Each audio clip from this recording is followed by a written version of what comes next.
ဒီကနေ့ပဲလှုပ်တင်လှုပ်ထိုက်တဲ့အလုပ်ကိုလှုပ်ဖြစ်အောင်လုပ်လိုက်ပါဘာလို့လဲမနေ့ဖြန်ဆိုတာနေရမယ်မနေရဘူးဆိုတာဘယ်သူမှအတိအကျမသိနိုင်လို့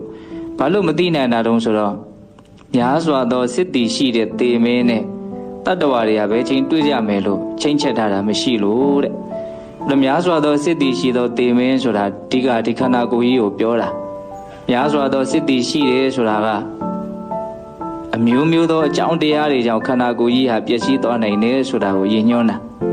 အကြောင်းမျိုးမျိုးကြောင့်ခန္ဓာကိုယ်ကြီးဟာပြက်နိုင်တယ်ခန္ဓာကိုယ်ကြီးကိုယ်တိုင်ကတေမင်းပဲ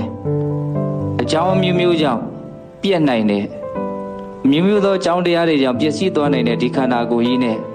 မိမိတို့ရဲ့အနေအထားဘယ်ချိန်မှပျက်စီးမယ်ဘယ်ချိန်ကျမှတို့လုံးကြစို့လို့ချိန်ချက်ထားတာတီးလုံးတိုက်ထားတာမရှိဘူးတဲ့ဆိုလိုတာကအကြောင်းအားလျော်စွာဖြစ်ချင်တာဖြစ်သွားနိုင်တယ်ပေါ့နော်ပြောရရင်ရှင်းသန်းနေရတဲ့ဒီဘဝလေးက